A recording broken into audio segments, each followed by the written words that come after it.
Good afternoon from Pop's Place. How you doing? Good to see you.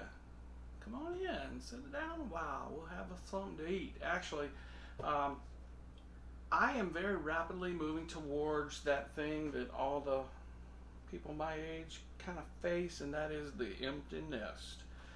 My kids are gone. My oldest has been married for, I don't know, 4 or 5 years, and my youngest just graduated from college, and she's getting married, a little ways down the road, but they're moving to North Georgia in the next little bit, and so I am in this mode where I have to kind of tone everything down and bring it down to, basically from feeding 4 people to feeding 2 people to feeding 1 people. So it's proven to be quite the challenge. So tonight I'm going to practice a little because my kids went and hit the road and they decided to go and have some dinner uptown, and that's fine, good for me, because what we're going to do is we're going to make something that I never get to make because my daughter's kind of vegetarian. So I'm going to do a hot open-faced turkey sandwich.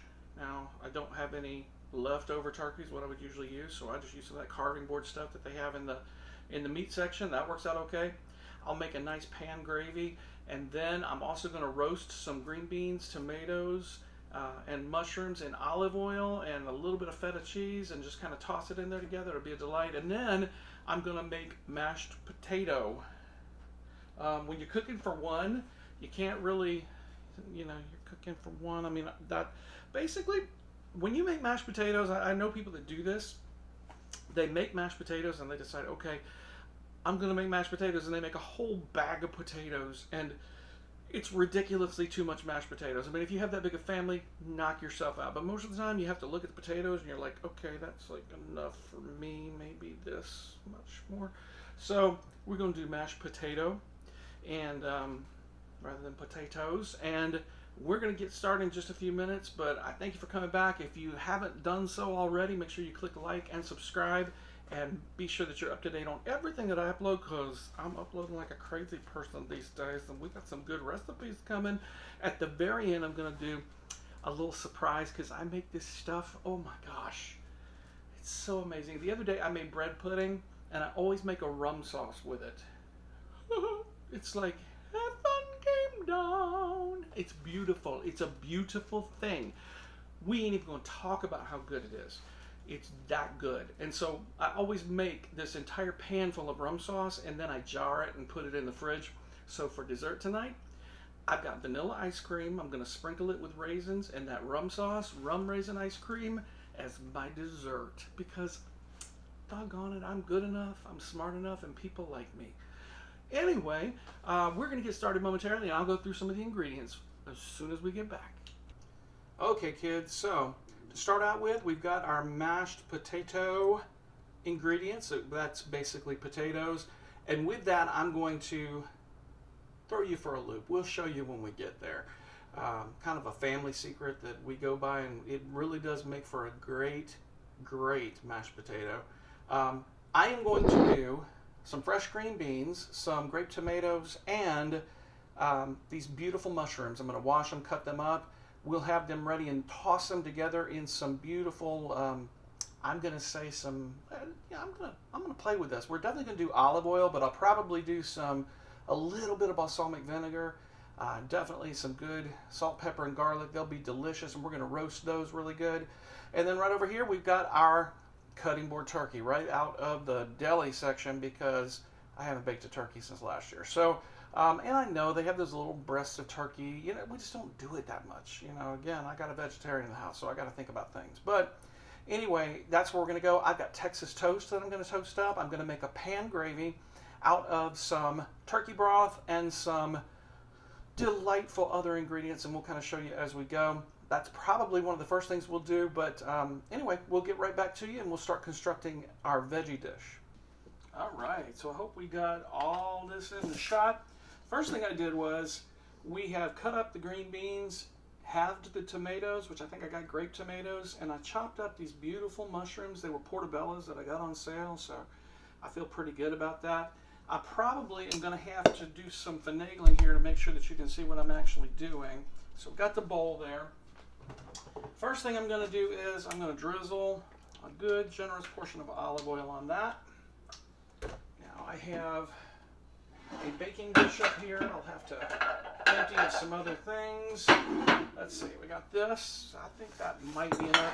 Now let's say you're like, okay, you're single, you really made that many? Yeah, I did, because you can't buy like a half a bag of green beans or a half a box of tomatoes. So I have no problem with this, making this and having it left over, because this kind of thing, anybody in this house will eat it as leftovers. I mean, it's stinking amazing. So, and from there, I'm going to sprinkle this mixture, which this, honestly, I stole it from Paula Deen years ago. She makes a house seasoning, and it is very simple. It is 1 part pepper, 1 part garlic powder, 4 parts salt. So it's like a cup of salt, 1/4 cup of black pepper, 1/4 cup of garlic powder. Mix it all together, and I keep it in a jar, and then I use it on a lot of the things that I cook. Amazing. The other thing that I'm probably going to go ahead and add to this is something that you can't really get in stores where I'm at. Maybe you can where you are. It's this stuff called Uncle Chris's Steakhouse Seasoning, and it's you can get it on Amazon, that kind of thing. The one bad thing is if you have an issue with MSG, you definitely don't want it because there's some in there. Okay, so I'm going to toss this, and what I'm going to do is I'm putting it in the baking dish, and as soon as my oven gives me the ring-a-ding, those are going to go into roast. And it's going to make a delicious side for my beautiful hot open-faced turkey. We'll set this aside.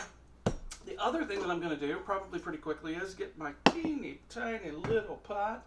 Got my potatoes here, which I've already peeled, and I will basically just do a quick job of, chopping them into good-sized chunks, and we will cover them with just enough water to boil them, and then salt the water.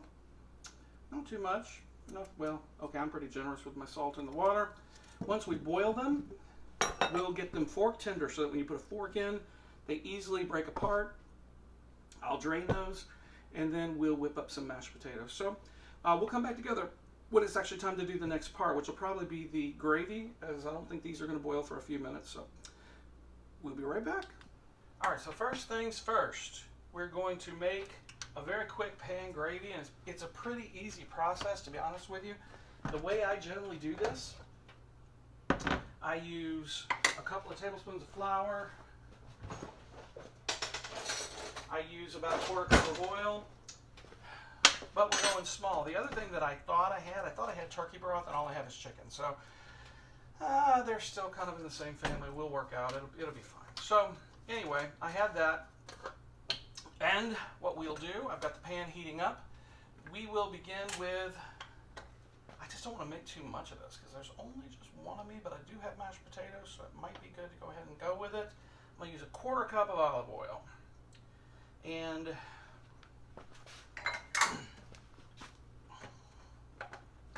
we're letting that heat up for just a second. I don't really wait until it heats up. I generally go pretty quickly, and I do a generous tablespoon of flour or 2. Let's see, we'll do that. We're going to make that a roux. We'll season it at the very end once we have the consistency that we want. That's always a positive thing.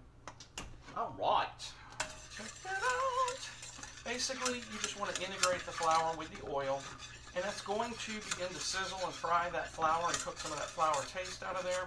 The main thing is just to break up all of those little crumblies. You definitely don't want lumps of flour in your gravy. You want a nice smooth gravy. This will take a moment to heat up. And we already got a little bit of sizzling happening here. So I don't want to go so long as to make this flour brown. Now, if we were going to make like a good old-fashioned roux for a gumbo or something, yeah, we would brown this. I don't really want to go there. Basically, what I'm doing at this point is just cooking off some of that flour taste, allowing some of that to work in. And you're going to see very quickly how quick this gravy makes up and exactly what we do. That turkey is already fully cooked. We're just going to throw it in here. And it would be the same thing if you had leftover Thanksgiving turkey. Now, I am going to go ahead and let you know, I'm going to come back around Thanksgiving time because we always have leftover Thanksgiving turkey, and we're going to do the Thanksgiving sandwich. It is amazing. So we're going to go ahead, and this will start to thicken instantly, so it's a really good idea to have your whisk going with one hand and to have the broth pouring with the other. And I'm working myself right off the burner because my pan is not even. You can tell I have this great cookware going on here. It may look a little funky or, you know, something like that as you first start, but as you whip this in, it will really smooth up and be very nice. And what I like to do is let it get back to temperature, see what it's going to do thickening wise, and then we'll add some more. So that's pretty smooth at this point. Getting thick. Yes, it is. I'm going to go a little more. Perfect. Now, flavoring, and I mentioned salting. Something that I use a lot is chicken bouillon. And it adds a lot of flavor. It does add a lot of salt though. So that's the reason I don't really like to salt up front whenever I'm making a gravy. I like to use you know, that chicken bouillon. Let's see where we're at. And the one that I use most often probably is a bouillon called Maggi Pollo. And it is delish. Like cheap and really, really good. And I don't go crazy with it, but it's very nice to, you know, just use a little something. So we've got a nice pan gravy going on right there pretty quickly. So I'm going to delve into my cabinet here, if I can get in there. And I'm going to sprinkle just a little bit of this Maggi Pollo in there, maybe half a tablespoon kind of thing. You see that bright yellow color? It's going to affect the color of your gravy as well. I got that going. And what I'll do is, once that cools down a bit, I'll give it a taste and we'll see what we think. Not too bad. We definitely don't want it too thick. Now when we add that cold turkey to it, that's going to kind of stop the boiling, but I'm going to give it a shot. That salt is pretty there.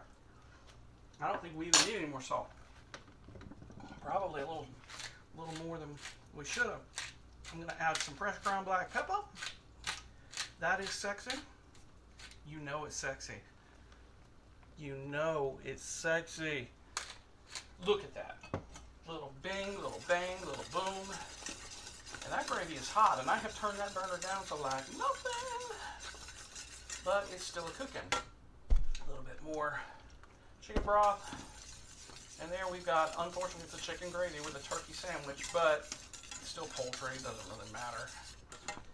Turkey gravy is kind of harder to come by, to be honest with you. So what I'm going to do then is just throw some of this turkey into this gravy. They used to sell this stuff. I think it was Banquet way back in the day. Used to sell sliced turkey and gravy in the freezer section. My mom would make that stuff. It had like round pieces of turkey in it, and man, that was good. We didn't know how grocery store poor we were in them days, but it was good. So basically what I'm doing is I'm letting this turkey get warmed up in this beautiful gravy. It'd be nice if I turned on them potatoes. That would be good, because I got those back there in the pan. I'm like, why aren't they boiling yet? Gotta have power on. That would help. All right, so basically this is where we are. We have our turkey in this wonderful gravy. We will assemble this. I know that's kind of yellow, which kind of makes me mad, but welcome to chicken gravy. Good times. So when we come back, I'll show you how I make the mashed potatoes. And then we'll plate it up, and you'll see exactly what dinner looks like. And maybe I'll even give you a shot of the ice cream with the rum raisin at the end. So, all right, well, stay tuned. Coming right back. All right, so here we are. Basically, these mashed potatoes are just fork tender. They're breaking up really nice. Now, the very obvious thing that we're going to use, if I can find it, and I can't, it must be dirty. I'll have to use the other one that I'm not crazy about, but potato masher. And we just start to mash the potatoes. You're going to get them.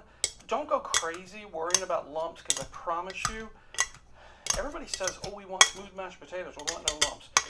Those lumps are your bona fide proof that you made these potatoes from scratch. You didn't buy them up in the freezer section or buy some instant potatoes. Them lumps. Take your lumps, baby. Take them lumps, own them, use them. All right, so of course, it makes perfect sense. We're going to throw a little bit of butter in there. That's for sure. Right. Okay. Then I will show you the secret ingredients. My mom always taught me to put just a little bit of mayo in your mashed potatoes. You think that's disgusting. Well, honey, it's oil and egg. That's what it is. It's not that big a deal. We're definitely not going to put much in there right now because life is good. I'm going to put a bloop of sour cream. All right. And then I'm going to go back in here with this wonderful potato masher. I think we're just about as good as we're going to get with that. I might have to go back to a spoon or a fork or something. Mash that on in. Already looking stinking amazing. Yes, yes, and more yes. I'll knock those off. I'm not crazy about this potato masher. I need to send it to potato masher heaven. And just a little bit of heavy whipping cream. Heavy whipping cream is the nectar of the gods. It is delightful. It is delicious. It is lovely. It's just going to add a nice creaminess in there. Thins it up just enough. Aren't those beautiful? Now to this, I am not going to go crazy with salt and pepper because this is a small portion. This is my portion. I'm going to do a sprinkle of salt, which I did Himalayan pink salt there. And of course, I'm going to go with that fresh ground black pepper that absolutely makes my life complete. And mix that on in there. And then I'm going to give it a taste. Y'all have to watch me while I taste this. Let's see. Oh yeah. It is really great. So what I'm going to do, I wish you could taste it because it is that good. My mashed potatoes, I would put them up next to anybody. All right, so I'm going to take this and put it over on the warm side of the stove so that it'll stay warm. As soon as the vegetables are done, we'll show you how we construct that and plate it all up. All right, so the moment is here. We've got our beautiful toast, which is Texas toast. Don't ask me the how and the why of it. Just got to be Texas toast. Got to be nice and thick, and I go with this beautiful sliced turkey on top of this Texas toast. It's going to be something to behold. I add a little extra of that gravy across the top. Look at that. Ridiculous. Ridiculously good. I don't even think I have a spoon here. Matter of fact, I don't. Well, we're going to use a spatula. How about that? Because that's all I have. So, I think all of my spoons are done. It's just about one serving of mashed potatoes. How do you beat that? Right there. Make a little bit of a well. Then, absolutely, I'll have to use my pot lifter here because this is hot, but let me just tell you, beautiful tomatoes, green beans, and mushrooms with feta cheese. And I will put a generous helping of this right on top. And then watch what we do with that. I had this already made glaze. Now I do make my own balsamic glaze, but it's just me tonight, baby. We're going to do what we got to do. So we're going to just drizzle just a tiny bit of this beautiful glaze. There we go. Look at that. Wondered what was happening. It's fabulous. Oh, and one thing I did not do was put some of that amazing gravy right there on my potatoes. How are you going to beat that? Let me just tell you, it's going to be good. All right, I'm telling you, it's going to be good. Oh, good. All right, so I don't even know if I can wait for this to do the bye-bye. Maybe I'll come back in a little while and do the bye-bye, but I'm feeling this. I'm feeling this in my innards, y'all. This is good. All right, so if that's all you really come here to see, that's all it's going to be.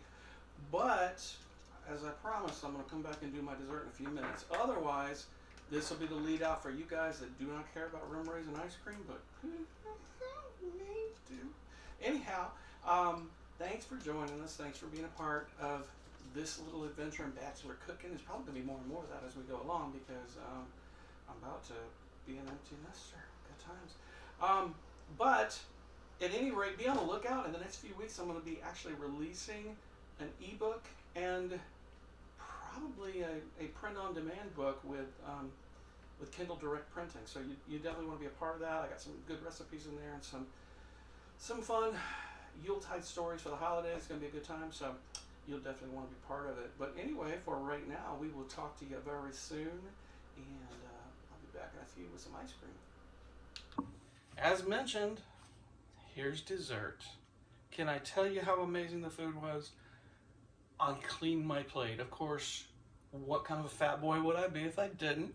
But now we have this rum sauce. You cannot see this and how amazing it is, but just let me tell you from the depths of my soul, I'm gonna do a cook where I just make the rum sauce, because you know I use this for like apple pie, and like literally as soon as this camera goes off, I'm totally licking this dish. I don't even care that you know it.